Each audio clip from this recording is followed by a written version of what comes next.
हाँ भैया, आज अपन डिस्कस करेंगे वीएच वक्र या शैथिल्य वक्र, है ना। इंपॉर्टेंट एक आध नंबर का क्वेश्चन पूछ लेता है, बीच बीच में से क्वेश्चन पूछता है, ठीक है ना। वीएच वक्र, वी तथा एच के मध्य खींचे गए वक्र को वीएच वक्र या शैथिल्य वक्र कहते हैं। खत्म। बी तथा एच के मध्य खींचे गए वक्र को वीएच वक्र या शैथिल्य वक्र कहते हैं। लेकिन प्रॉब्लम आता है, वी क्या है? वी चुंबकीय प्रेरण है। वी क्या है बेटा? चुंबकीय प्रेरण है। V क्या है? चुंबकीय प्रेरण। एंड H क्या है? चुंबकन क्षेत्र। आप भूलें इसलिए मैं अभी लिख देता हूं। H क्या है आपका? चुंबकन क्षेत्र। और B क्या है आपका? चुंबकीय प्रेरण। बेटा एक बात क्लियर कर दूं, चुंबकीय प्रेरण और चुंबकीय क्षेत्र की तीव्रता, चुंबकीय क्षेत्र की तीव्रता एक ही बात है, ठीक है ना। देखो, आपके पास कोई छड़ चुंबक का एन पोल है, यहां कोई छड़ चुंबक रखिए, यहां कोई चुंबकीय पदार्थ है। जब इस ये चुंबकीय बल रेखाएं इस चुंबकीय पदार्थ में जाएंगी तो ये पदार्थ चुंबकित होगा या नहीं होगा? है। तो इस पदार्थ में जो उत्पन्न चुंबकीय प्रेरण है वो कितना है? V है। उत्पन्न चुंबकीय प्रेरण, ये चुंबकित हुआ है जो, है ना। इसमें जितने चुंबकीय गुण आए हैं उनको अपन ने चुंबकीय प्रेरण बोला। इसका मतलब जब इसमें चुंबकीय प्रेरण आए तो ये सेल्फ चुंबक की तरह कार्य करने लगा है, और जब ये सेल्फ चुंबक की तरह कार्य करने लगा है तो इसका कोई स्वयं का सेल्फ चुंबकत्व होगा। वो सेल्फ चुंबकत्व कितना है? V है ना। तो मैंने बोला चुंबकीय प्रेरण या चुंबकीय क्षेत्र, उस पदार्थ की चुंबकीय क्षेत्र की तीव्रता स्वयं की, है ना। एक ही बात है, ठीक है ना। हम बात कर रहे हैं वीएच वक्र। वी तथा एच के मध्य खींचे गए वक्र को वीएच वक्र कहते हैं। वीएच वक्र में इधर खींचता हूं। वी क्या है भाई? चुंबकीय प्रेरण। चुंबकीय प्रेरण V इधर ले लिया, इसका मतलब माइनस का V तो इधर आएगा, है ना। इधर मैं H ले लेता हूं। H क्या है? चुंबकन क्षेत्र। और माइनस का H तो अपना इधर आएगा या नहीं आएगा? देखो बेटा, अब आगे मैं ये बात करूंगा कि B के मान में वृद्धि करने पर तो आप ऑटोमेटिकली समझ जाना कि चुंबकीय प्रेरण के मान में वृद्धि हो रही है ना। B का मान वृद्धि हो रही है। तो यदि मैं बोलता हूं H के मान में वृद्धि करने पर, तो H का मतलब क्या होगा? चुंबकन क्षेत्र, है ना। B का मतलब ये है और H का मतलब ये है, मैंने लिख दिया इसके अंदर, है ना। मैं अब बार बार में ये चुंबकीय प्रेरण या चुंबकन क्षेत्र नहीं बोलूंगा, मैं केवल B और H ही बोलूंगा इनको, है ना, ठीक है ना। अब देखिएगा, मैं एक प्रयोग कर रहा हूं, एक प्रायोगिक व्यवस्था कर रहा हूं। और प्रायोगिक व्यवस्था क्या है बेटा? आप देखिएगा, मेरे पास एक प्रणालिका है। कौन है ये? प्रणालिका। इस प्रणालिका कैसी है? धारावाही प्रणालिका है। धारावाही प्रणालिका है अपने पास। बोलो कोई समस्या? चले आगे कि ये धारावाही प्रणालिका है, और धारावाही प्रणालिका में कोई धारा प्रवाहित हो रही है। वो कितनी है? I धारा प्रवाहित कर दी है। बोलो कोई समस्या? जब इस धारावाही प्रणालिका में धारा प्रवाहित करूंगा तो प्रणालिका के अक्ष पर चुंबकीय क्षेत्र नियत रहेगा या नहीं रहेगा? रहेगा। मैं ये बात करना चाह रहा हूं, यहां चुंबकीय क्षेत्र है और इसमें किसी पदार्थ को रख देता हूं। ये जो पदार्थ रखा है वो चुंबकित होने के लिए रखा है। किसके लिए रखा है? चुंबकित होने के लिए रखा है ना। बोलो, ये पदार्थ चुंबकित होने के लिए रखा है तो इसमें चुंबकीय गुण आएंगे या नहीं आएंगे? जो कोई चुंबकीय गुण आएंगे या नहीं आएंगे वो क्या होगा? बी किसके अंदर होगा? इसके अंदर होगा।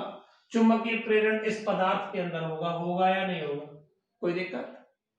मुझे इस पदार्थ को चुंबकित होने के लिए जिस क्षेत्र में रखा गया है वह क्षेत्र क्या होगा? आपका चुंबकन क्षेत्र होगा। इसे कौन से क्षेत्र में रखा गया है बेटा? प्रणालिका के अंदर रखा गया है। तो प्रणालिका के अंदर का जो क्षेत्र है वो क्षेत्र क्या हो गया? चुंबकन क्षेत्र, है ना। कोई समस्या? चुंबकन क्षेत्र वह बाहरी क्षेत्र होता है जहां किसी पदार्थ को चुंबकित होने के लिए रखा जाता है। वो क्षेत्र क्या कहलाता है? चुंबकन क्षेत्र कहलाता है। वह बाहरी क्षेत्र कोई एक्स्ट्रा क्षेत्र है, इस पदार्थ से तो अलग है ये क्षेत्र। जिस क्षेत्र में इस पदार्थ को चुंबकित होने के लिए रखा गया है, तो ये पूरा क्षेत्र क्या हो गया, चुंबकन क्षेत्र। मैं आपसे ये पूछना चाह रहा हूं, यदि मुझे चुंबकन क्षेत्र H के मान में कमी या वृद्धि करनी है तो कमी या वृद्धि कर सकता हूं या नहीं? कैसे कर सकता हूं, लेकिन कैसे? यदि मैं धारा के मान में कमी या वृद्धि करता हूं तो H का मान ऑटोमेटिकली क्या होगा, कम और अधिक होगा।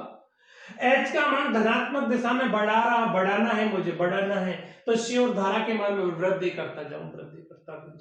अगर H का मान मुझे घटाना है तो धारा के मान में कमी करता जाऊं। यदि H का मान विपरीत दिशा में मुझे स्टार्ट करना है तो मैं क्या कर दूं, धारा की दिशा चेंज कर दूं। धारा की दिशा चेंज करूंगा, चुंबकीय क्षेत्र चेंज होगा, इट मीन चुंबकन क्षेत्र भी चेंज हो जाएगा। होगा या नहीं होगा? ठीक, मैं ये सारे प्रोग्राम में इस प्रयोग के अंदर करूंगा, क्या जुगाड़ होता है देखते हैं। ठीक, इनिशियल कंडीशन में इस परिनालिका के अंदर प्रवाहित धारा 0 है, कोई धारा नहीं है। जब I का मान 0 है तो H का मान 0 होगा या नहीं होगा? जब I का मान 0 है और H का मान 0 होगा, जब H का मान 0 होगा तो इस पदार्थ में कोई चुंबकीय गुण आएंगे क्या? पदार्थ में भी कोई चुंबकीय गुण नहीं आएंगे। जब H का मान 0 तो B का मान 0। हम BH वक्र की बात कर रहे हैं, ये तो कंफर्म हो गया।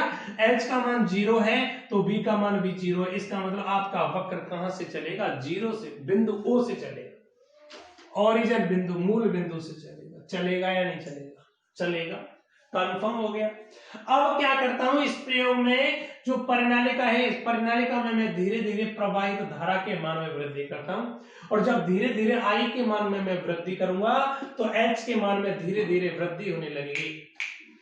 I के मान में वृद्धि करूंगा तो H के मान में वृद्धि होने लगेगी, और जब H चुंबकन क्षेत्र के मान में वृद्धि हो रही है तो इस पदार्थ में चुंबकीय गुण आएंगे या नहीं आएंगे? ये पदार्थ भी, इस पदार्थ में भी चुंबकीय गुण आएंगे, अर्थात इस पदार्थ में चुंबकीय प्रेरण के मान में भी क्या होगी, वृद्धि होगी। जैसे जैसे आप H के मान में वृद्धि करेंगे ऐसे ऐसे B का मान क्या होगा, बढ़ेगा। H का मान बढ़ रहा है तो B का मान भी बढ़ेगा। किस प्रकार बढ़ेगा, इस प्रकार से बढ़ेगा। ठीक है ना? जैसे जैसे आपने H के मान में वृद्धि की है, वैसे वैसे B के मान में क्या होगी बेटा, वृद्धि होगी। ठीक है, इस प्रकार से बढ़ेगा।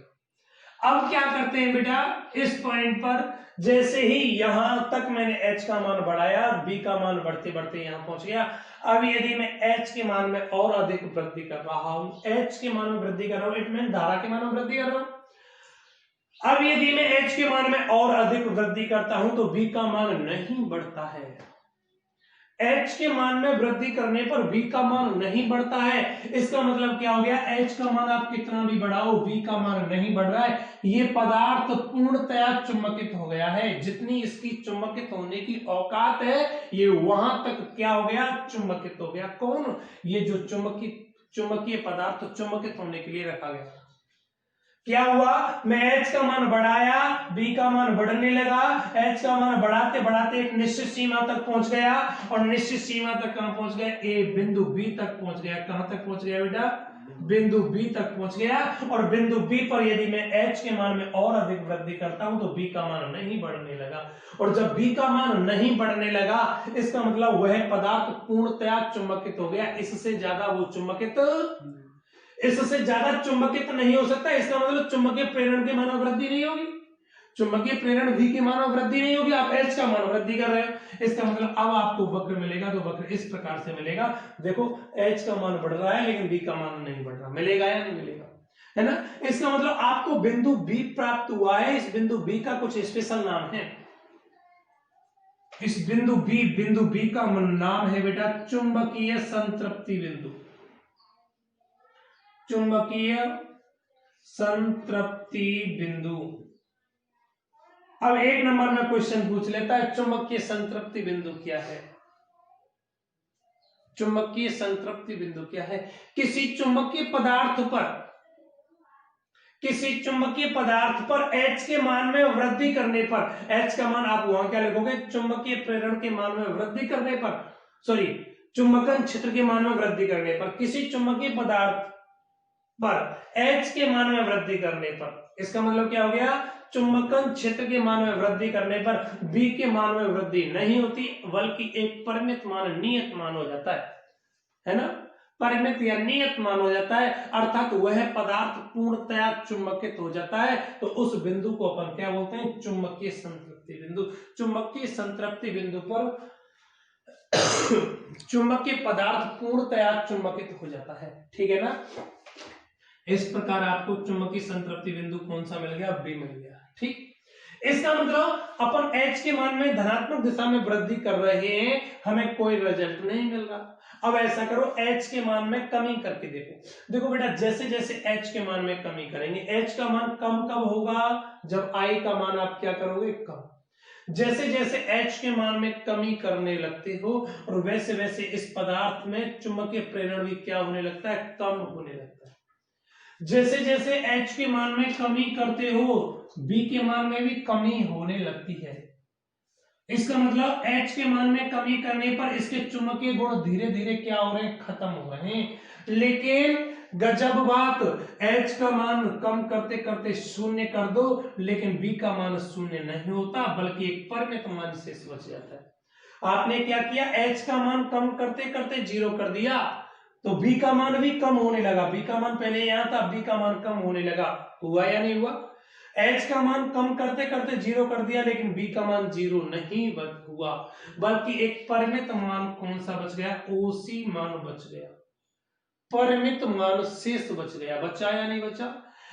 परिमित मान शेष बचा है, वो OC शेष बच गया। इस प्रकार आपको कोई वक्र प्राप्त होगा, वो वक्र इस प्रकार से वक्र प्राप्त होगा। बल्कि वक्र कौन सा मिला? पहले OAB वक्र मिला था, अब वक्र कौन सा मिला है?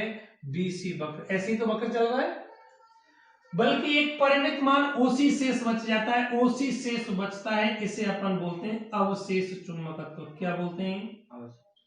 अवशेष चुंबकत्व। कोई पूछ लेता है अवशेष चुंबकत्व क्या है?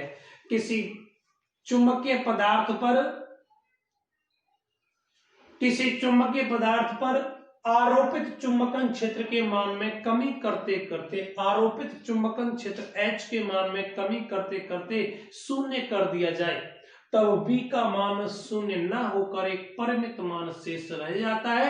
तब इस परिमित मान OC को अपन क्या बोलते हैं? अवशेष चुंबकत्व बोलते हैं। क्या बोलेंगे? अवशेष चुंबकत्व। बोलो कोई समस्या? चले आगे, चले। अब क्या करता हूं, जो आपकी परिनालिका थी, इस परिनालिका में प्रवाहित धारा की दिशा बदल देता हूं। अभी धारा ऐसे थी, अब धारा ऐसे है। प्रवाहित धारा की दिशा मैंने बदल दी। धारा की दिशा बदलूंगा तो H की डायरेक्शन चेंज होगी। H की डायरेक्शन चेंज होगी, इसका मतलब H कैसा चल रहा है? अब ऋणात्मक चल रहा है ना। जब H ऋणात्मक चल रहा है तो अब देखिएगा बेटा, पहले आप सोचिएगा, ये परिनालिका में चुंबकीय बल पहले प्रारंभ में इस प्रकार जा रही थी, है ना, इस प्रकार जा रही थी, तो ये S पोल की तरह कार्य किया था, ये N पोल की तरह कार्य किया था, है ना, अधिकतम चुंबकित हो गया था। अब आपने क्या किया था? इन चुंबक H का मान कम कर दिया था, H का मान 0 कर दिया था। इसका मतलब ये चुंबकीय बल रेखाएं खत्म कर दी आपने, ठीक है ना। चुंबकीय बल रेखाएं जब आपने खत्म कर दी, H का मान 0 कर दिया, तब B का मान 0 नहीं हुआ। इस पदार्थ में कुछ ना कुछ चुंबकीय गुण शेष रह गए। ये पदार्थ अब सेल्फ चुंबक की तरह कार्य करने लगा। ऐसे ही लगेगा, नहीं लगेगा?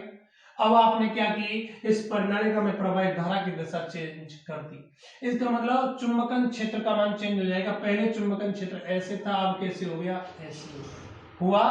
अब देखो बेटा, यहां से चुंबकीय बल रेखाएं ऐसे जा रही है और यहां से चुंबकीय बल रेखाएं ऐसे आ रही है, नहीं आ रही?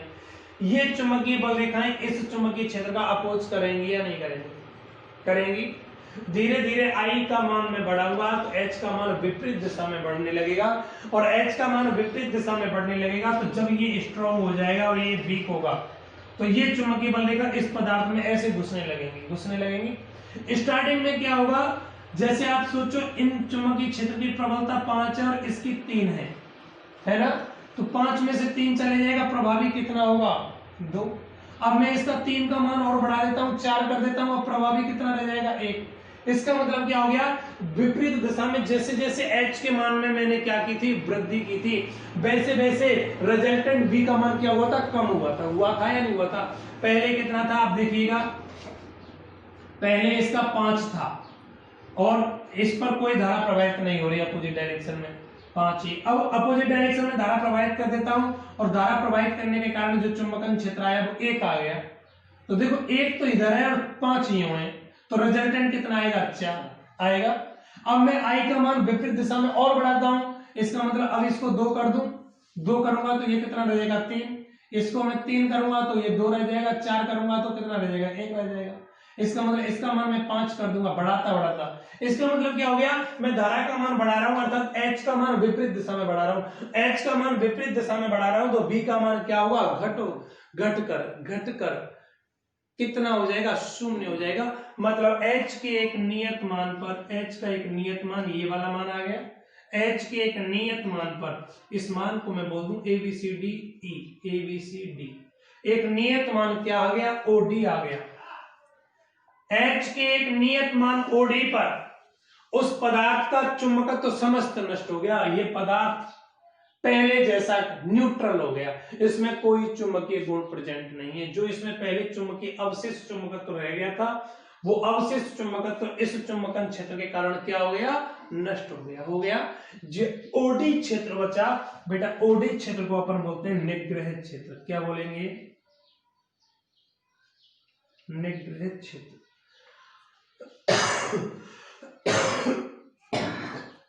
देखो निग्रह क्षेत्र क्या होता है, विपरीत दिशा में h का वह मान, विपरीत दिशा में h का वह मान जिस पर v का मान 0 हो जाता है, उस क्षेत्र को अपन क्या कहते हैं, निग्रह क्षेत्र कहते हैं, है? ठीक है ना। पदार्थों के इस गुण को अपन निग्राहिता कहते हैं, पदार्थों के इस गुण को निग्राहिता कहते हैं, निग्राहिता। कुछ पदार्थों की निग्राहिता कम होती है और कुछ पदार्थों की निग्राहिता ज्यादा होती है। इसका मतलब क्या हो गया, जिन पदार्थों की निग्राहिता कम है, इसका मतलब H का मान विपरीत दिशा में कम लागू करो, वही चुंबकत्व तो नष्ट हो गया ना भाई। H का मान विपरीत दिशा में आप लागू कर रहे हैं, इसका मतलब उसका चुंबकत्व है या उसके चुंबकीय प्रेरण है, उसको आप नष्ट करना चाह रहे हो, और ये कम H पर ही नष्ट हो गया। इसका मतलब उसका निग्रह क्षेत्र कम हो गया, उसकी निग्रहिता कम हो गई। और यदि आपके पास में ये ओडी क्षेत्र कम ना होकर यहां तक होता, यहां जाकर इतना H का मान मुझे बढ़ाना पड़ता, जब जाके ये चुंबकीय प्रेरण नष्ट होता, इसका मतलब उसकी निग्रहिता ज्यादा हो गई ना। इसका मतलब मेरे पास चुंबक दो प्रकार के थे, एक स्थायी और एक अस्थायी। अस्थायी चुंबक होते हैं ना, उनके लिए निग्रह क्षेत्र और निग्रहिता का मान कम होगा। अस्थायी इसका मतलब जल्दी से चुंबकन हो जाएगा और जल्दी से क्या हो जाएगा, उनका विचुंबकन। ये कौन सा पथ हो गया, विचुंबकन हुआ, कम एरिया में ही विचुंबकित हो रहा है नहीं हो रहा है। ये वाला एक ओडी क्षेत्र है, वो क्या हो गया, विचुंबकन हुआ या नहीं हुआ। चले आगे। और अगर मेरे पास स्थायी चुंबक है, स्थायी चुंबक के चुंबकत्व को आसानी से नहीं नष्ट कर सकते, आसानी से नष्ट नहीं कर सकते। इसका मतलब H का मान बहुत ज्यादा लागू करना पड़ेगा। इसका मतलब स्थायी पदार्थों के लिए निग्रह क्षेत्र या निग्रहिता क्या होती है, अधिक होती है ना। ठीक है ना। चले आगे। एक अपन ने यहां पढ़ा था अवशिष्ट चुंबकत्व। इस अवशिष्ट चुंबकत्व को अपन और बोलते हैं धारणशीलता। क्या बोलते हैं, धारणशीलता। अवशिष्ट चुंबकत्व क्या था आपका,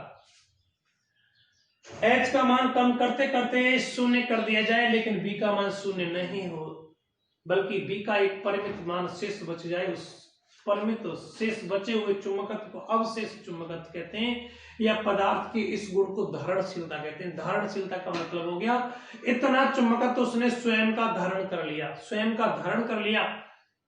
इसका मतलब वह पदार्थ एक सेल्फ चुंबक की तरह कार्य करने लग गया, इतना उसने चुंबकत्व स्वयं अपने अंदर एक्सेप्ट कर लिया, है ना। जैसे मैं अभी आपको पढ़ा रहा हूं, मैं जो पढ़ा रहा हूं उसमें से आप कितना अपने ब्रेन के अंदर ले रहे हो, यह आपकी धारणशीलता है।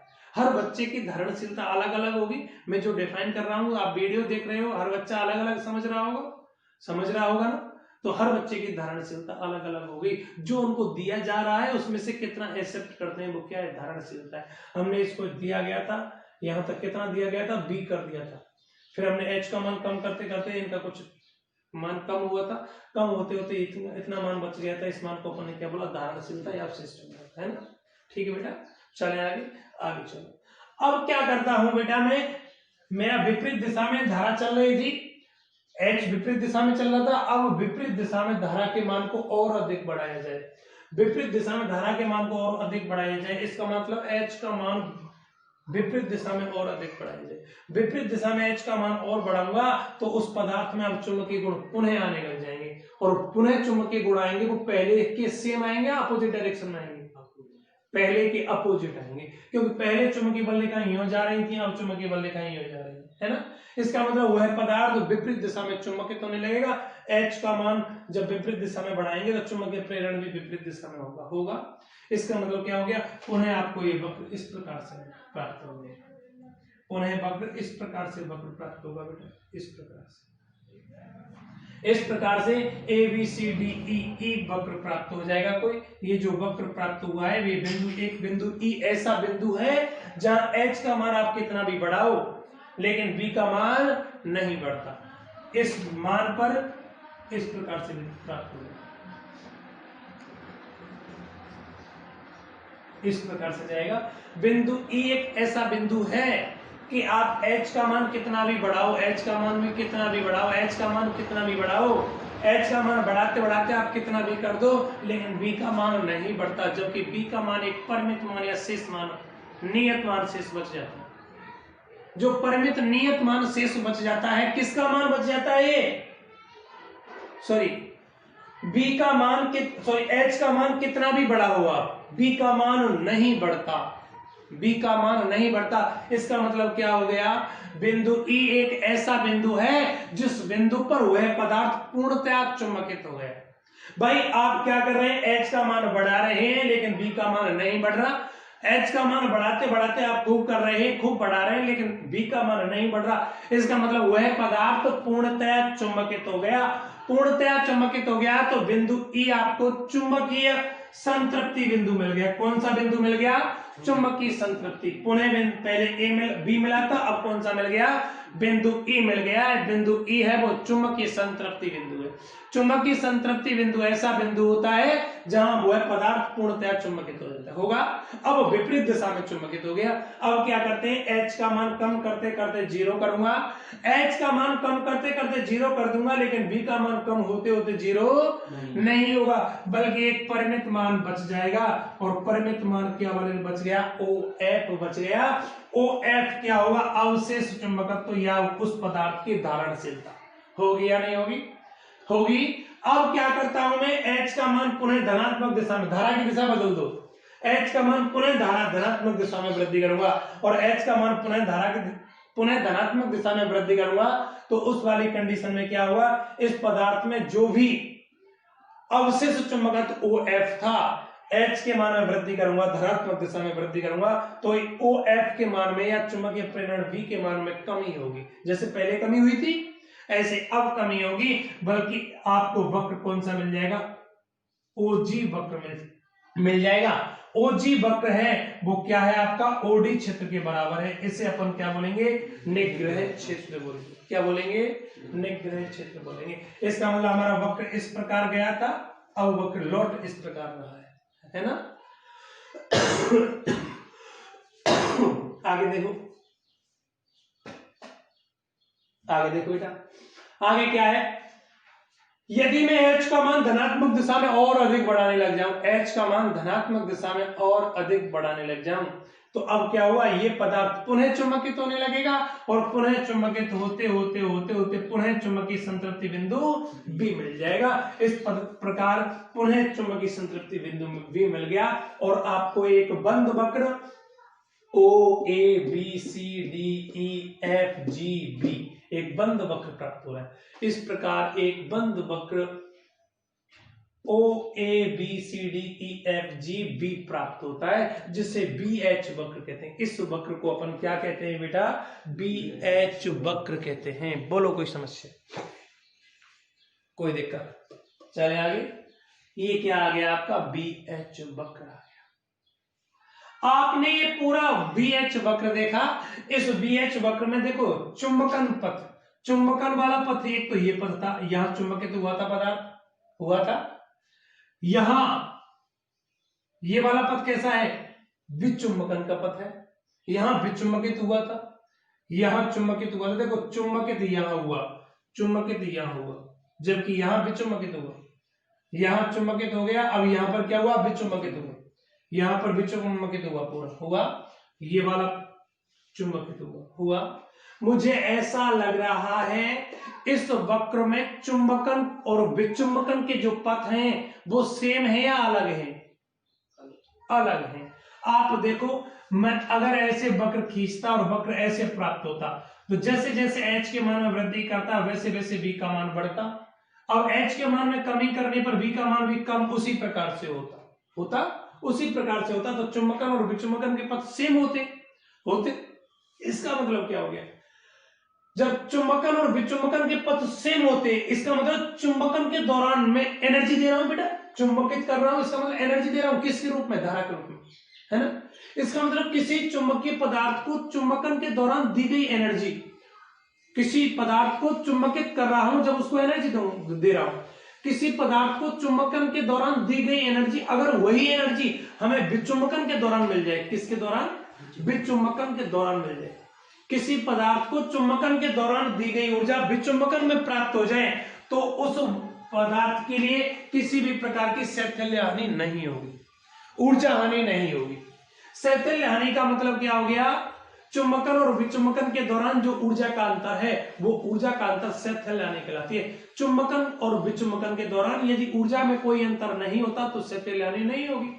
जितनी ऊर्जा हम चुंबकन के दौरान दे रहे हैं उस पदार्थ को, उतनी विचुंबकन के दौरान उसी पदार्थ से हमें एनर्जी प्राप्त हो जाए, तो वहां शैथिल्य हानि कितनी होगी, 0, है ना।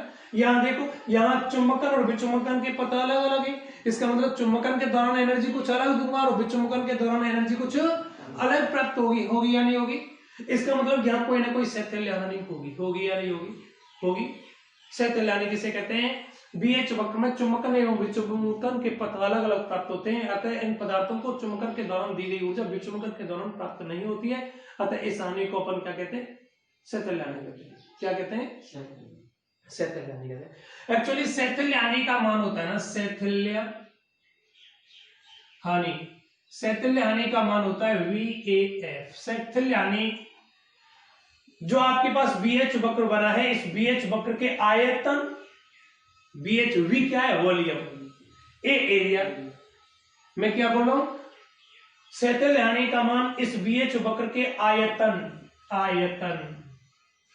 गुणा BH वक्र के क्षेत्रफल गुणा BH वक्र की आवृत्ति बार बार चुंबकित और विचुंबकित हो रहा है ना, इनके गुणनफल के बराबर होता है। शैथिल्य हानि का मान कितना होता है, VAF। V क्या है, वॉल्यूम, आयतन है, A एरिया है, किसके, F क्या है, फ्रीक्वेंसी। कहीं VAF मिल जाता है तो कहीं VAN मिल जाता है, N वहां आवृत्ति होती है बेटा, आवृत्ति को N से भी व्यक्त कर देते हैं, F से भी व्यक्त कर देते हैं, कंफ्यूजन नहीं है, ठीक है ना। कोई समस्या, कोई दिक्कत, चले आगे। ये आपका VH वक्र हो गया। आप इस पूरे वक्र को देखकर ये बताओ मुझे कि यहां B का मान आगे चलता है या H का मान आगे चलता है, आगे कौन है और पीछे कौन है, ये देख के बताओ आप। पहले चलना स्टार्ट कौन करता है और बाद में चलना स्टार्ट कौन करता है, पहले कौन पहुंच जाता है और बाद में कौन पहुंचता है। पहले H चलना स्टार्ट करता है, जब तक H नहीं होगा तब तक B नहीं आएगा।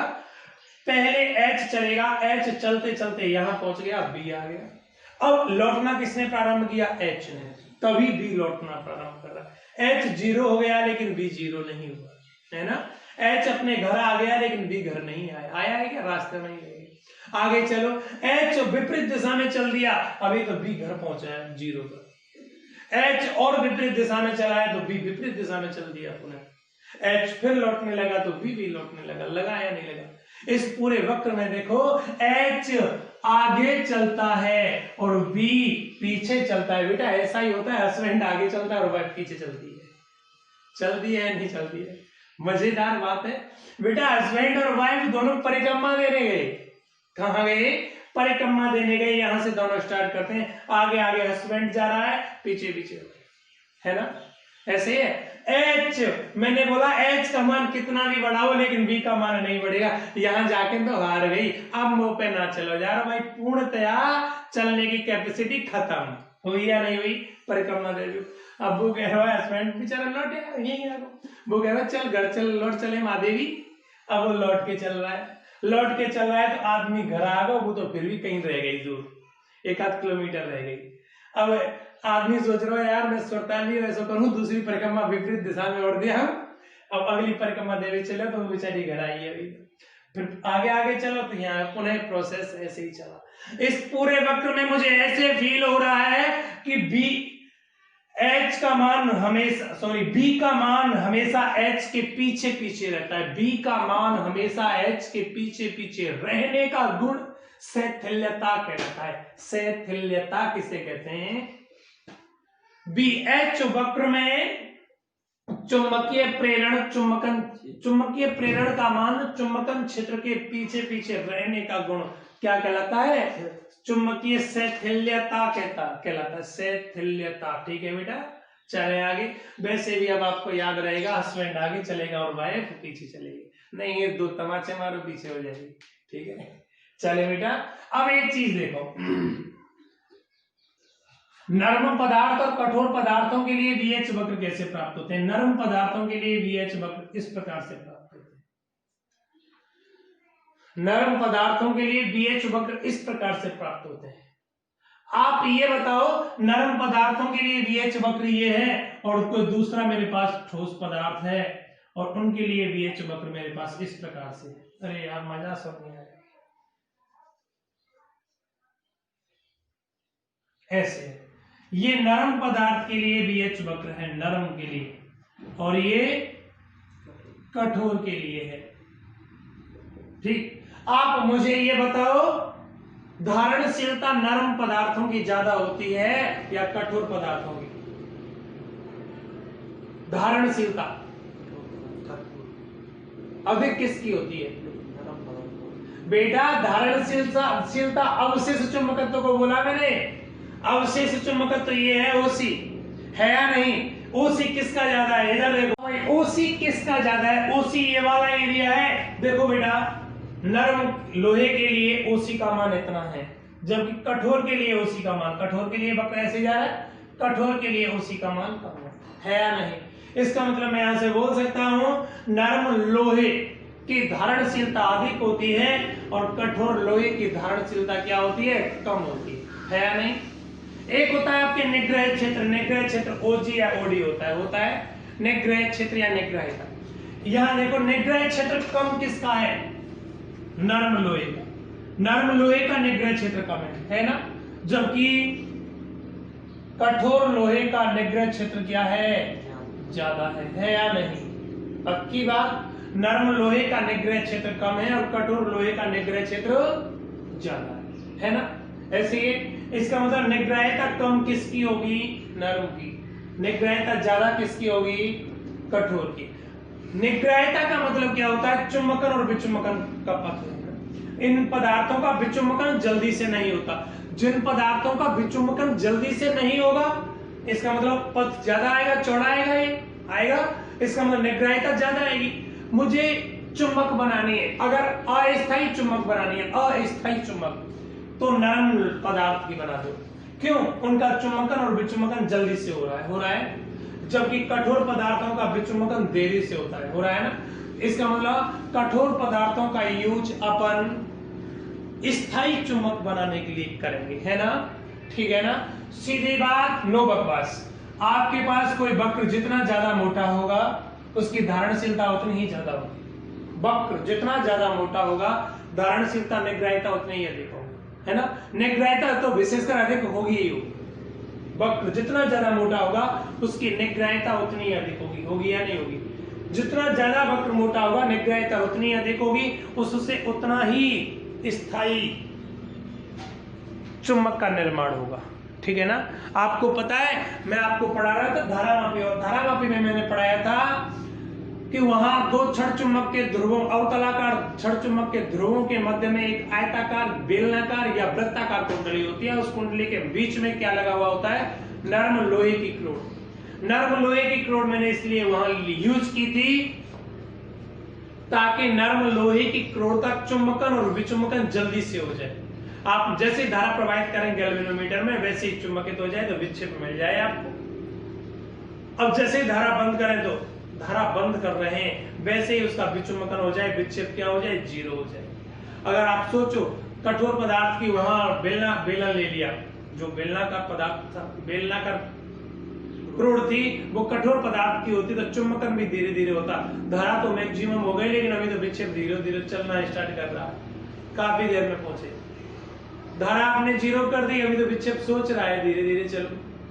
धारा जीरो है लेकिन विक्षेप धीरे धीरे आ रहा है क्योंकि उसका चुंबकत्व तो नष्ट हो रहा है, धीरे धीरे नष्ट हो रहा है, लंबे समय में नष्ट हो रहा है। इसका मतलब संकेत तक हमें सही विक्षेप नहीं देगा। यही बात हो रही है ना, कोई दिक्कत? वहां हमने नरम लोहे की क्रोड इसलिए यूज की थी ताकि नरम लोहे की क्रोड का चुंबकन और विचुंबकन जल्दी से हो सके। बोलो कोई समस्या? ठीक, खत्म बात है।